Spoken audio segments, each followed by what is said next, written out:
Olá, caríssimo telespectador da Rede Século XXI, obrigado por estar conosco. Está começando mais um programa Eclésia, o nosso compromisso semanal nas noites das terças-feiras, sempre aqui na Rede Século XXI. O nosso propósito nos programas Eclésia é sempre abordar assuntos, temas, tópicos, aspectos da pessoa de nosso Senhor e Salvador Jesus Cristo. Continuamos com esse propósito. O tema de hoje, acho que vai lhe interessar muito. Ele é, no mínimo, curioso, mas toca diretamente o seu relacionamento com o Senhor Jesus. Trataremos hoje do fogo de Cristo. Fogo, é isso mesmo, fogo, fogo. Essa realidade bonita e ao mesmo tempo temida, ao mesmo tempo também perigosa, o fogo material. Estou falando do fogo material. Também, do ponto de vista espiritual, nós veremos que essa realidade deve provocar no nosso coração um santo temor, porque Jesus, quando fala dessa realidade do fogo eterno, do fogo que não se extingue, do fogo que não se apaga, isso também vai ser tratado, vai ser abordado neste programa. A primeira vez que a palavra fogo aparece na Bíblia é no contexto da construção da Torre de Babel, os tijolos que são cozidos ao fogo. A humanidade, afastada de Deus depois do dilúvio, agora está com um empreendimento que vai deixar o Senhor Deus indignado.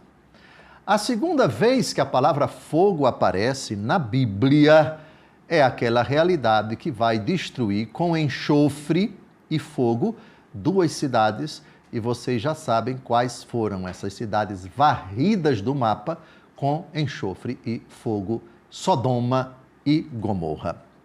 Bem, o tema do fogo, eu só disse essas pinceladas no Antigo Testamento, porque não vamos centrar nossas atenções no Antigo Testamento.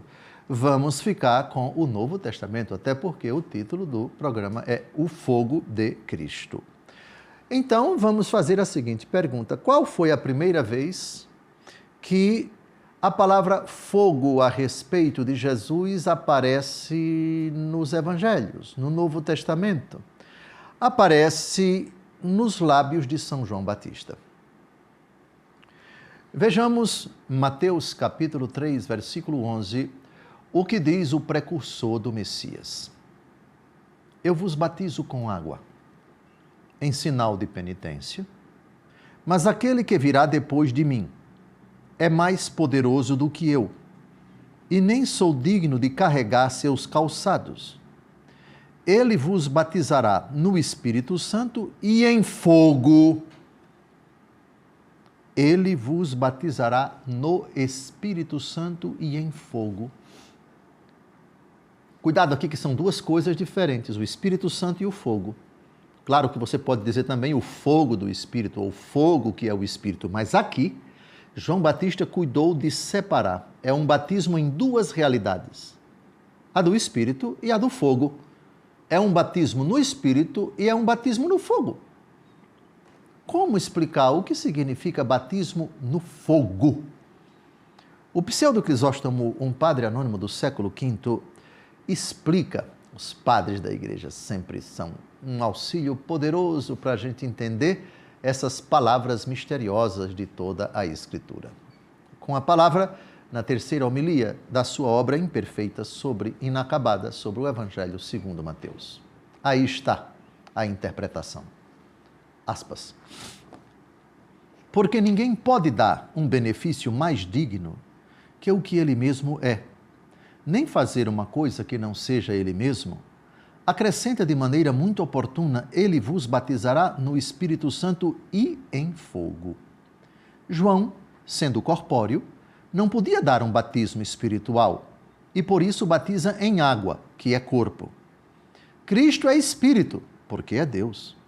O Espírito Santo também é Espírito. A alma também é Espírito.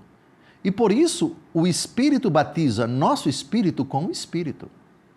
O batismo espiritual é útil porque, entrando, o Espírito abraça a alma e a rodeia com um muro, como um muro inexpugnável. e não permite que as concupiscências da carne prevaleçam contra ela. Sem dúvida, não faz com que a carne não se levante contra o espírito, mas sustenta o espírito para que não consinta com a tentação. Uma vez que Cristo é juiz, ele batiza com fogo, isto é, nas tentações. Inversamente, um simples homem não pode batizar em fogo. Com efeito, aquele que tem licença para tentar, tem o poder de remunerar. Este batismo da tribulação, isto é, do fogo, queima a carne para que ela não faça brotar as concupiscências. Pois a carne não teme as penas espirituais, somente as carnais. Por isso o Senhor manda sobre seus filhos as tribulações carnais, para que, temendo suas próprias angústias, a carne não cobice o mal. Vês, portanto, que o Espírito rechaça as concupiscências e não permite que elas prevaleçam. O fogo, de outra parte, queima até suas raízes. Trata-se de uma realidade que purifica na tribulação. O que é que o fogo, do sentido material, provoca naquelas realidades que são passíveis de combustão e podem ser queimadas? Pensemos nas criaturas animais, particularmente o homem. O fogo abrasa, ele cauteriza, ele causa dor, o que evoca sofrimento. O batismo no fogo é aquilo que Jesus diz para os filhos de Zebedeu, Tiago e João: vocês podem beber do cálice que eu vou beber? Podemos. Jesus aqui está falando da sua paixão. Eu vou batizar vocês no Espírito Santo e nessa provação, e nessa tribulação. Na tribulação, vocês vão ser lavados, vocês vão ser purificados, vocês vão ser renovados. Quem quiser me seguir, negue-se a si mesmo. Tome a sua cruz todos os dias e siga-me. Pois bem, daqui a pouco nós vamos ver que Jesus vai dizer: toda pessoa vai ser salgada pelo fogo. E depois ele vai dizer: eu vim trazer fogo à terra. E como eu gostaria que ele já estivesse aceso. Pois bem, o fogo evoca essa ideia de tribulação, ocasião em que a pessoa é purificada, a pessoa é lavada, a pessoa é transformada. No batismo de Jesus nas águas do Jordão, Jesus mergulha e depois sai da água, símbolo da sua paixão e morte, quando ele mergulha, e da sua ressurreição, quando ele sai. Vejam, nas águas do Jordão, nós temos o Espírito Santo em forma de pomba, que aparece sobre Jesus depois que ele sai da água. Não por acaso, no dia de Pentecostes, o Espírito Santo aparece sim, mas não em forma de pomba, mas em forma de línguas de fogo. Vós sereis minhas testemunhas. O discípulo não é melhor do que o mestre. Se eles me perseguiram, hão de perseguirem a vós. Todos esses textos, com o Pseudo Crisóstomo, ajudam a gente a entender o que significa: ele batizará no Espírito Santo e em fogo. Agora vamos ao Evangelho segundo Marcos, capítulo 9, de 49 a 50. Palavras do próprio Jesus agora, não é João Batista, agora é Jesus. Porque todo homem será salgado pelo fogo. O sal é uma boa coisa, mas se ele se tornar insípido, com que lhe restituireis o sabor?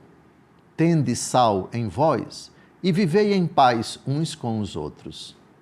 Curioso que Jesus aqui diz: todo homem será salgado pelo fogo. Não seria melhor Jesus dizer salgado pelo sal? Ou então queimado pelo fogo? Por que é que Jesus joga com salgar e fogo? Salgado pelo fogo? Por causa da frase que vem logo a seguir. Qual é o papel do sal? O sal é conserva, o sal preserva e o fogo queima. E ao queimar, purifica. E ao purificar, abrasa. E ao abrasar, tira todo vestígio de imperfeição. Pois bem, o fogo que salga pode significar o castigo que pune os pecadores à medida em que os conserva. Ou então o fogo que purifica os fiéis aprovação, o julgamento de Deus, para deles fazer vítimas agradáveis a Deus. Veja, o papel do fogo, num primeiro momento, evoca a ideia de cauterizar, tornar aquela realidade cinza. Não é esse o papel do fogo de Deus, do fogo do Espírito. O papel do fogo é purificar, ao mesmo tempo em que ele causa dor,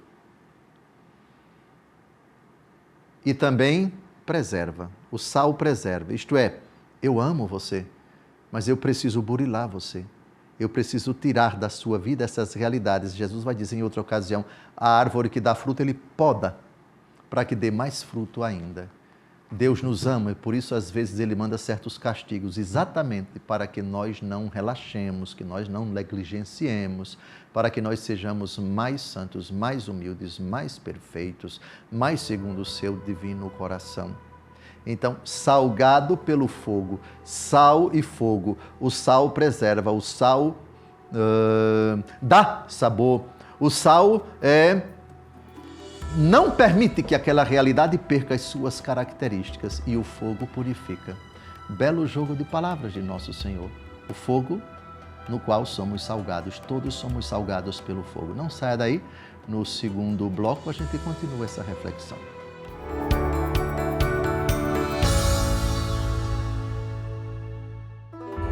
Olá, caríssimo telespectador da Rede Século XXI, obrigado por ter permanecido conosco depois desse breve intervalo. Está começando o segundo bloco do nosso programa Eclésia, hoje debruçando-se sobre o argumento, o fogo de Cristo. No primeiro bloco nós vimos o fantástico texto de Mateus capítulo 3, versículo 11, palavras de João Batista, que anuncia que Jesus vai batizar no Espírito Santo e em fogo. Já explicamos o que significa esta expressão com o pseudo Crisóstomo. Depois nós avançamos para Marcos 9, de 49 a 50, frase do próprio Jesus, todo homem será salgado pelo fogo. Esse fogo aqui não é o fogo do inferno, porque Jesus diz todo homem, todo homem. E no céu já temos muitos santos. Não se trata, portanto, do fogo do inferno, é um fogo aqui na terra. Já explicamos em que sentido. No céu não tem fogo, a não ser o fogo do amor de Deus, mas essa expressão não aparece para designar o céu. Por favor, sobre o fogo do purgatório vamos tratar no terceiro bloco. Então, remeto você ao bloco anterior para a explicação, o que significa todo homem será salgado pelo fogo. Agora vamos a Lucas capítulo 12, versículo 49, frase do próprio Jesus. Eu vim lançar fogo à terra. E que tenho eu a desejar se ele já está aceso? Cuidado, os desavisados aqui, Jesus não é um incendiário, Jesus não está tocando fogo em todo mundo contra as leis do corpo de bombeiros da sua cidade, não tem nada a ver com isso, pelo amor de Deus. Eu vim lançar fogo à terra. O que significa isso? E Jesus deseja que esse fogo esteja já aceso. Santo Ambrósio, bispo e doutor da igreja do século IV, ele tem uma obra que comenta versículo por versículo todo o Evangelho segundo Lucas. Vamos então à explicação maravilhosa de Santo Ambrósio. O que significa eu vim lançar fogo à terra? Aspas. Eu vim lançar fogo à terra, não por certo aquele fogo que consome os bens, mas o que produz uma vontade boa, que acrisola os vasos de ouro da casa do Senhor, consumindo, porém, o feno e a palha. E tudo o que é mundano, e foi acumulado pelo prazer do mundo, obra de uma carne perecedora, é queimado por aquele divino fogo, que lançava suas chamas nos ossos dos profetas, tal como diz o santo Jeremias, fez-se como que um fogo ardente a lançar-se nos meus ossos. O fogo do Senhor é, pois, aquele de que foi dito, um fogo arderá diante dele. O mesmo Senhor é também um fogo, tal como ele disse, eu sou um fogo ardente que não consome. O fogo do Senhor é, pois, a luz eterna. É com ele que se acendem aquelas lâmpadas de que anteriormente ele disse: estejam cingidos os vossos rins, acesas as vossas lâmpadas. Uma vez que é noite, o dia desta vida, faz-se necessária a lâmpada. Também atestam Amaús e Cleofas que esse fogo do Senhor lhe fora enviado ao dizerem: não se nos abrasava o coração pelo caminho quando ele nos explicava as Escrituras? Ensinaram-nos eles, assim de modo evidente, qual é a ação desse fogo que ilumina os recônditos do coração. E talvez por isso o Senhor haja de vir no fogo, a saber, para consumir todos os vícios no tempo da ressurreição, completar com sua presença os desejos de cada um e acender a luz sobre os méritos e os mistérios. Fecha aspas. No meu entendimento, uma explicação fantástica. É um fogo de outra natureza, não é um fogo físico. Não ardia o nosso coração quando ele nos explicava as Escrituras? Arder. A condição de uma realidade que está sendo queimada, que está sendo sujeita a uma temperatura alta. Eu diria, muito alta. Oh, eu vim trazer fogo à terra.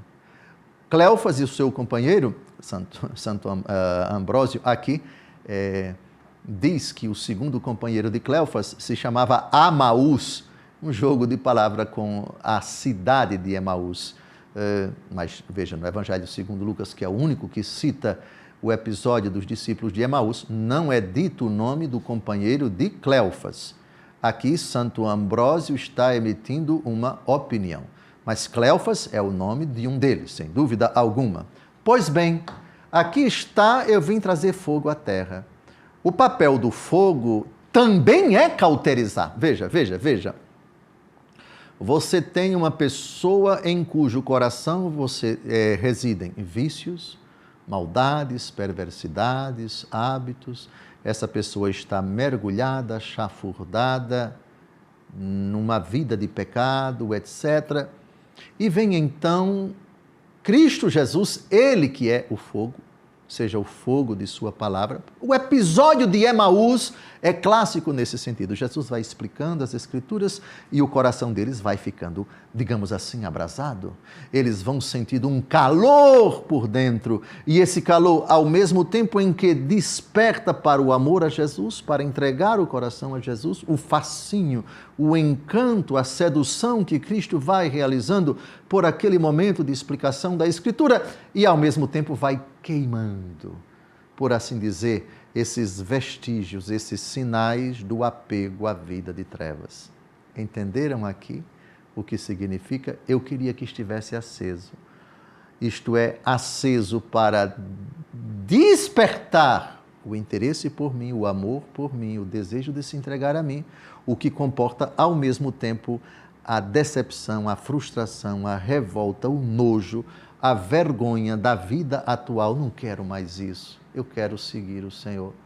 Na casa do meu pai há muitas moradas. Vejam, na parábola do filho pródigo nós temos um exemplo clássico de um fogo que abrasa, eu aqui passando fome. Ou seja, isso não é vida, isso é um inferno, isso é uma pocilga. Eu não quero mais ficar aqui nessa vida mal cheirosa, nessa atitude, nessa postura, nesse hábito, nessa existência nojenta, sórdida, pútrida. Vou me levantar. E aí toma a decisão e vai. Pois bem, então aqui nós temos o quê? A explicação para essa frase, eu vim lançar fogo à terra. Vocês sabem qual é o contrário do fogo? O contrário do fogo é precisamente isto, é aquela coisa gélida, de que fala o próprio Jesus dirigindo-se à comunidade de Laodiceia. Tu dizes, sou rico, faço bons negócios, de nada necessito, e não sabes que és infeliz, miserável, pobre, cego e nu? Jesus diz, então tu não és frio nem quente, tu és morno. Então, frio, distante de Deus, gélido, o fogo não foi aceso. Ou se foi, ele foi extinto. Quente significa abrasado, isto é, Eu vim trazer fogo à terra, e que tenho eu a desejar se ele já está aceso. Num coração em que o fogo não está aceso, só temos a outra atitude, que é contrária, que é frio. Frio diante de Deus, indiferente diante de Deus, gélido diante da sua palavra. Deus não provoca nada no coração dele. Aí temos, de fato, aquilo que agrada ao inimigo, aquilo que agrada ao demônio. O fogo de Deus não está, não se vê, não se percebe, foi extinto. São Paulo, quando diz numa das cartas aos Tessalonicenses, não extingais o Espírito, não extingais o Espírito. O fogo do Espírito foi extinto. Pronto, era o que o diabo queria. É o que o demônio tanto deseja. Eu vim lançar fogo à terra e que tenho eu a desejar se ele já está aceso.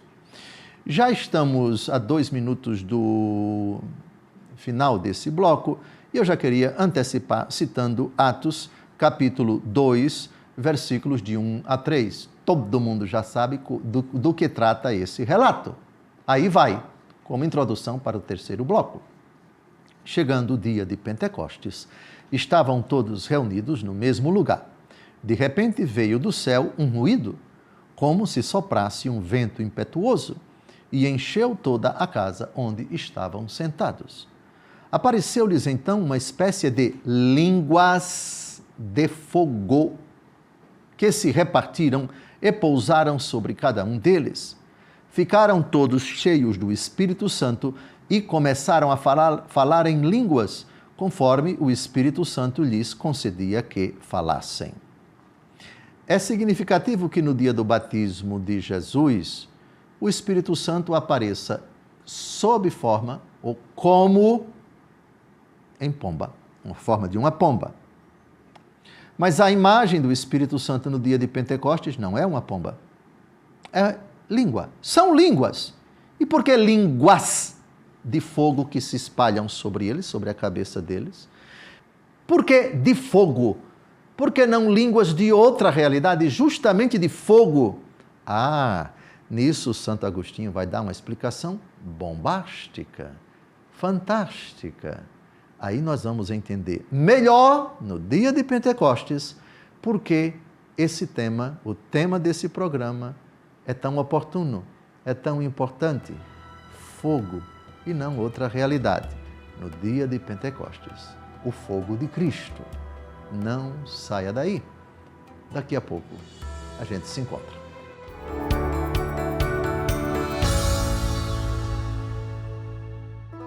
Olá, caríssimo telespectador da Rede Século XXI, obrigado por ter permanecido conosco depois desse segundo intervalo. Está começando o nosso terceiro bloco, o programa Eclésia, hoje debruçando-se sobre o argumento do fogo de Cristo. No final do bloco anterior, nós citamos, sem comentar, Atos dos Apóstolos, capítulo 2, versículos de 1 a 3, o começo da narrativa do episódio de Pentecostes, 50 dias depois da ressurreição de nosso Senhor. Ele subiu ao céu no 40º dia após a Páscoa e, 10 dias depois da ascensão, enviou o seu Espírito Santo sob forma de línguas de fogo. E terminamos com uma provocação, segundo bloco, o que significa, por que o Senhor, que quando foi batizado nas águas do Jordão, o Espírito Santo, sob forma de pomba, repousou sobre ele. E agora o Espírito Santo não pousou sobre os apóstolos e os discípulos reunidos em oração no cenáculo com Maria, mãe do Senhor, sob forma de pomba, mas sob forma de línguas de fogo. Aí eu já disse que lançaríamos mão da incrível intuição de um gênio do cristianismo, de uma das mentes mais brilhantes da Igreja Católica, o Magnífico. Vocês já sabem de quem estou falando. No seu comentário ao Evangelho segundo João, já publicado pela editora Paulus aqui no Brasil, em língua portuguesa, já foi publicado, versículo por versículo, ele comenta o Evangelho segundo João. No tratado de número 6, parágrafo 3, aqui está a explicação Porque no dia de Pentecostes o Espírito Santo desceu sobre a igreja no cenáculo sob forma de línguas de fogo. Aspas. Quando o Senhor enviou o Espírito Santo, mostrou-o visivelmente de dois modos: pela pomba e pelo fogo. Pela pomba, que pousou sobre o Senhor batizado. Pelo fogo, que veio sobre os discípulos congregados. No primeiro fato, vimos a pomba sobre o Senhor. No segundo, línguas repartidas sobre os discípulos congregados. Ali transparece a simplicidade. Aqui, o fervor. Foi mostrado na pomba que os santificados pelo Espírito não devem ter dolo, e no fogo que a simplicidade não deve permanecer fria. Fecha aspas. Fantástico. Jesus que disse: sede mansos como as pombas e prudentes como as serpentes. Mansidão. Jesus é o Cordeiro manso, de que fala o quarto canto do servo sofredor em Isaías 53. Humildemente ele entra na fila para ser batizado, como todo mortal mergulha nas águas do Jordão, simbolizando sua morte. Na cruz, ali está a mansidão que não reage. Ali está a simplicidade que é tratada como um bandido, um Deus que se aniquila. Por isso, o símbolo do batismo de Jesus, que evoca a antecipação, a síntese de sua missão que vai atingir o ápice na sua paixão, morte e ressurreição, a pomba. Mas no dia de Pentecostes, não pomba, fervor. Fervor, a palavra fervor, portanto o ímpeto, lembra, sabe o quê? Qual é a etimologia da palavra fervor? Você já ouviu falar do verbo ferver? Ferver significa entrar em ebulição. A água está em uma temperatura tal que ela borbulha e ferve, como que explode. Sai de si, toma corpo, está muito quente, está abrasando-se. Pronto. A pomba não tem dolo, não tem maldade, evoca aquela ideia de pureza. Eis o puro sendo batizado, eis o santo, eis aquele em quem não há pecado, não há mancha, não há mácula. Eis o simples, o simplicis, o sem pregas, eis aquele em quem não há nenhum vestígio de imperfeição. Pomba. Agora, no dia de Pentecostes, os amedrontados, que são revestidos da força do alto, abrem as portas do cenáculo e vão pregar intrepidamente, a começar do apóstolo Pedro. Agora não tem mais medo, não tem mais nenhum receio. Que maravilha! Santificados na pomba, os santificados pelo Espírito não devem ter dolo. No fogo, que a simplicidade não deve permanecer fria. Isto é, vocês devem ser mansos e humildes, mas eu vou dar o fogo para vocês serem intrépidos, atrevidos, ousados. O Espírito vai impulsioná-los a não sentir vergonha de mim e a pregar desassombradamente a minha palavra. Que explicação fantástica! O Espírito Santo, que tem várias imagens, o dedo, se é pelo dedo de Deus que eu expulso os demônios, o reino de Deus já chegou até vós, a unção, a nuvem, várias imagens, mas no dia de Pentecostes, nem nuvem, nem pomba, nem dedo, chamas de fogo, línguas de fogo. Agora pulemos para 2 aos Tessalonicenses, capítulo 1, versículos de 6 a 9. Quando o Senhor vier, ele virá com poder e glória. São Paulo aqui vai falar de uma imagem muito curiosa para evocar o poder de Deus, o império de Jesus. Aquele que veio humilde virá com poder e glória. 2 aos Tessalonicenses, capítulo 1, de 6 a 9. Justo é que Deus dê em paga aflição àqueles que vos afligem, e a vós, que sois afligidos, o alívio, juntamente conosco no dia da manifestação do Senhor Jesus.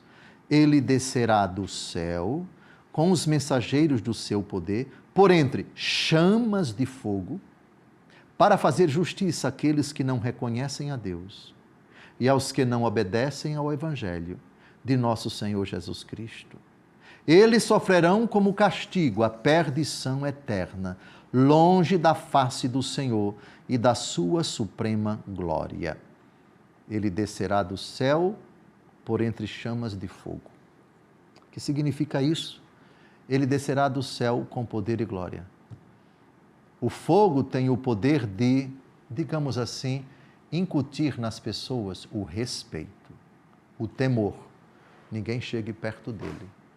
No sentido, o Senhor virá, dotado de todo o seu poder, com a imparcialidade que lhe é própria, para a prestação de contas que, na verdade, já se manifestou no juízo particular de cada um, para emitir a sentença final, definitiva, derradeira, fogo de felicidade, vinde benditos para o reino do meu Pai, preparado para vós desde a criação do mundo, e fogo da desgraça, apartai-vos de mim, malditos, para o fogo do inferno, preparado para o demônio e para os seus anjos. Finalmente, a 1 Coríntios, capítulo 3, versículos de 13 a 15. Um dos fundamentos do purgatório, por favor. Segundo a graça que Deus me deu, como sábio arquiteto lancei o fundamento, mas outro edifica sobre ele. Quanto ao fundamento, ninguém pode pôr outro diverso daquilo que já foi posto, Jesus Cristo. Agora, se alguém edifica sobre este fundamento com ouro, ou com prata, ou com pedras preciosas, com madeira, ou com feno, ou com palha, a obra de cada um aparecerá. O dia do julgamento demonstrá-lo-á, será descoberto pelo fogo. O fogo provará o que vale o trabalho de cada um. Se a construção resistir, o construtor receberá a recompensa. Se pegar fogo, arcará com os danos. Ele será salvo, porém passando de alguma maneira através do fogo. Bem, não sei se vai dar tempo nesse bloco, ainda estamos a 2 minutos e 20 segundos do final, mas como é que a igreja interpreta esse texto fantástico, misterioso, enigmático do apóstolo Paulo na 1 Coríntios? O parágrafo 1031 do Catecismo da Igreja Católica. A igreja denomina purgatório esta purificação final dos eleitos, que é completamente distinta do castigo dos condenados. A igreja formulou a doutrina da fé relativa ao purgatório, sobretudo no Concílio de Florença e de Trento, fazendo referência a certos textos da Escritura, um deles é este. A tradição da igreja fala de um fogo purificador. No que concerne a certas faltas leves, deve-se crer que existe antes do juízo um fogo purificador, segundo o que afirma aquele que é a verdade, dizendo que se alguém tiver pronunciado uma blasfêmia contra o Espírito Santo, não lhe será perdoada, nem neste presente século, nem no século futuro. Desta afirmação, podemos deduzir que certas faltas podem ser perdoadas no século presente, ao passo que outras no século futuro. Fecha aspas. Está terminando mais este bloco. Ficarei devendo para vocês apenas um texto da primeira carta de São Pedro, capítulo 1, versículos de 6 a 7, onde São Pedro fala de uma prova no fogo, a que também é fundamento para o purgatório. Portanto, o Novo Testamento fala sim do purgatório nessas imagens enigmáticas, segundo o ensinamento da igreja, e aí nós vamos responder às perguntas que o Caio, certamente com a sua imparcialidade e a sua rigidez, ele não me diz, mas deixa para mim emparedar na hora, e é somente na hora que eu vejo as perguntas. Até agora não sei quais são. Desejo a você um fraterno abraço, não saia daí. Daqui a pouco, abrasados pelo fogo do Senhor Jesus, vamos ao último bloco com as perguntas e as respostas. Até lá!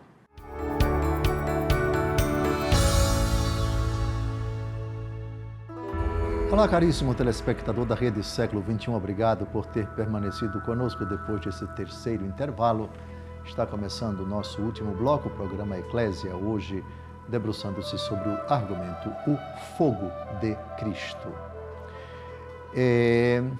Nós vamos agora, antes eu quero agradecer a todos os sócios da Associação do Senhor Jesus que são fiéis em suas orações e doações. Graças à sua doação, este programa está no ar. Toda essa estrutura foi montada aqui em Brasília para que eu possa falar com você. Se você é sócio, seja fiel na sua doação para esta associação que é do Senhor Jesus. Como diz sempre o nosso querido Padre Eduardo, se você não é sócio e está acompanhando o programa, doe pelo Pix que aparece aí na sua tela. É simples de doar e você ajudará a Associação do Senhor Jesus na missão de evangelizar. Agora nós vamos responder as perguntas. São poucas porque só temos 10 minutos e 30 segundos para as perguntas. Eu sempre garanto a vocês, quem as seleciona, das muitas que são enviadas, é o Caio, e ele as coloca, acabou de colocar ali naquele teleprompter. Eu vou ver agora, vocês têm a minha palavra de que eu não sei até esse exato momento as perguntas, vamos então a elas. Primeira pergunta, Dom José, de acordo com o primeiro bloco, o fogo pode ter essas duas interpretações, fogo do Espírito Santo como línguas de fogo e também fogo das provações para a purificação? Sim, a resposta é sim. Por quê? Porque em Marcos capítulo 9, versículos de 49 a 50, nós vimos todo homem será salgado pelo fogo. A ideia de sal e de fogo. O fogo cauteriza. Quando, por exemplo, o bronze ou o ferro, que estão com impurezas, com imperfeições, com a ferrugem, etc., são submetidos a alta temperatura, aquela imperfeição sai, o fogo aí purifica. O fogo tira as impurezas. E o sal, ele conserva. Então, o que um faz, o outro impede que haja o exagero. Porque o fogo, numa determinada condição, numa elevada temperatura, pode queimar as realidades. Mas não é assim o fogo de Deus. Ele prova, ele castiga, por que não dizer também, e ao mesmo tempo ele conserva. O sal, ele protege, ele preserva e conserva. Conserva a qualidade, as condições, a estrutura, o próprio ser. Ele não perde sua característica original e preserva, impede que realidades alheias a si, fora de si, possam causar dano a ele. Sim, sim, a resposta é sim à sua pergunta. O fogo, dependendo do contexto, ele abrasa, ele aquece, ele dá o fervor. É o contexto do Espírito Santo no dia de Pentecostes e também é o contexto de que fala São João a respeito do batismo de Jesus. Ele vos batizará no Espírito Santo e em fogo, o fogo das provações, o fogo da tribulação, nas quais, provação e tribulação, nós somos purificados, nós aprendemos, nós amadurecemos, nós crescemos em santidade, nós nos identificamos com Jesus, tomando a nossa cruz todos os dias. Segunda pergunta.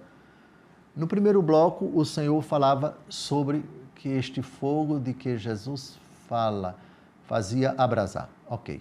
Este é o contexto da passagem dos discípulos no caminho de Emaús, que sentiam seus corações arderem ao ouvirem as palavras de Cristo. Sim, a frase é precisamente essa: não ardia o nosso coração enquanto ele nos explicava as Escrituras. Sim, é um ardor, é um abrasar-se, é um queimar do ponto de vista espiritual. Versículo 32, Lucas 24, diziam então um para o outro, não se nos abrasava o coração quando ele nos falava pelo caminho e nos explicava as Escrituras? É um fogo que vem de dentro de amor. Primeiro de espanto, depois de admiração, de fascínio, de interesse. Eu fico imaginando os olhos esbugalhados deles, a atenção deles, quase como que estáticos, ali vendo, ouvindo Jesus explicar o Antigo Testamento. estão ali fascinados, estão apaixonados. Sim, é verdade. Esse é o abrasamento. Muito propriamente, esse é o... E, por favor, aqui eu evoco Lucas 12, 49. Eu vim lançar fogo à terra e que tenho eu a desejar se ele já está aceso. A palavra bem pregada, ela abrasa o coração. A caridade também, viu? A caridade também, ela pode. Aliás, é o meio mais eficaz para converter um coração para Cristo. Mas Jesus, diante dos discípulos de Emaús, não praticou a caridade.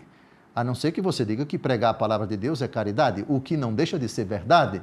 Mas aqui estamos diante de uma explicação da palavra. Se você quiser uma pregação, se você quiser uma catequese, se você quiser uma explanação, uma exposição, uma investigação do Antigo Testamento. E o coração deles vai se sentindo abrasado.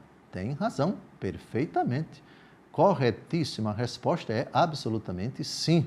Lucas capítulo 24, versículo 32. Os discípulos de Emaús, Cleofas e seu companheiro. Terceira pergunta. De que forma este fogo que é espiritual consegue combater a carne que tem desejos avessos a ele? Bem, o fogo vai fazendo com que você sinta de um lado, do lado de cá, nojo e do lado de cá, paixão. Isto é, eu vou tomando consciência de que isso daqui é nojento. Eu não quero mais. Isso não me realiza. Isso não me satisfaz. E, por outro lado, o que me satisfaz é aquilo do que eu estou distante, do que eu estou afastado. A parábola do filho pródigo é ilustrativa nesse sentido. Vejam, eu aqui passando fome e na casa do meu pai há comida em abundância. Pronto, aqui está o que o fogo provoca. O fogo cauteriza aquilo que antes eu julgava, reputava que era maravilhoso, que me realizava, que me trazia felicidade. E do outro lado me impulsiona para aquilo de que eu me distanciei. Não ardia o nosso coração enquanto ele nos explicava as Escrituras? Isto é, eu não tinha entendido dessa forma, eu não tinha visto nessa ótica, eu não tinha compreendido com essa profundidade, e isso é fantástico. Isso é uma fonte que agora está diante de mim, um manancial no qual eu quero mergulhar. Lembram do que foi que a samaritana disse? Senhor, dá-me desta água para que eu não venha mais aqui. Ela já estava abrasada. Jesus falando, explicando as Escrituras para ela, dando, explicando, fazendo uma catequese. Agora, ela está verdadeiramente seduzida, ela está verdadeiramente já, digamos assim, entregue. Ela se rendeu diante de nosso Senhor e Salvador Jesus Cristo. Eu queria ver a outra pergunta. Vamos à pergunta de número 4. De acordo com a explanação de hoje, o fogo como ardor do Espírito Santo quer habitar no ser humano, correto? Qual a importância dos sacramentos na vida dos homens para a obtenção das graças desse Espírito Santo? Recebemos o Espírito Santo por meio dos sacramentos? Todos os sacramentos conferem o Espírito Santo. Quem come a minha carne e bebe o meu sangue tem a vida eterna e eu ressuscitarei no último dia. Aqui está o fogo que abrasa o coração de quem comunga com as devidas disposições o corpo, sangue, alma e divindade de nosso Senhor Jesus Cristo. Aliás, na própria celebração eucarística, sim, a Igreja reconhece que aquilo que aconteceu, porque ela diz que, no catecismo que a Igreja primitiva chamava a Eucaristia de fração do pão. E o que os discípulos de Emaús fazem, conforme Lucas 24, ao partir o pão. Jesus está celebrando ali a Eucaristia. Eles reconheceram Jesus que ficou invisível aos olhos deles. Cada sacramento confere o Espírito Santo e as graças particulares de cada sacramento. Não dá tempo de falar aqui, estamos a menos de 2 minutos do final. Confere verdadeiramente o Espírito Santo. São os sacramentos do Espírito. Eles concedem a efusão do Espírito, eles santificam pela força do Espírito Santo. O sacramento tem uma eficácia própria, eles agem pela força da própria operação da graça de Deus, ex opere operato, e isso pela força do Espírito Santo.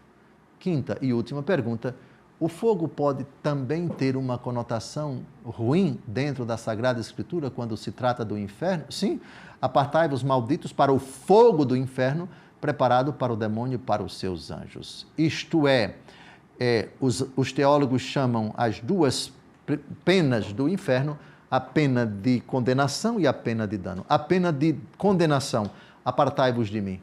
A consciência de que por toda a eternidade a alma viverá distante de Deus, e isso é semelhante a um fogo de uma natureza muito diferente, extremamente diferente do fogo que nós imaginamos. É um fogo que queima e causa sofrimento, revolta, desespero, angústia, e isso jamais acabará. E a pena de dano são as outras consequências para o corpo, para a alma, a consciência de ter cometido pecados, de ter ofendido a Deus, de ter se afastado de Deus, e isso por toda a eternidade.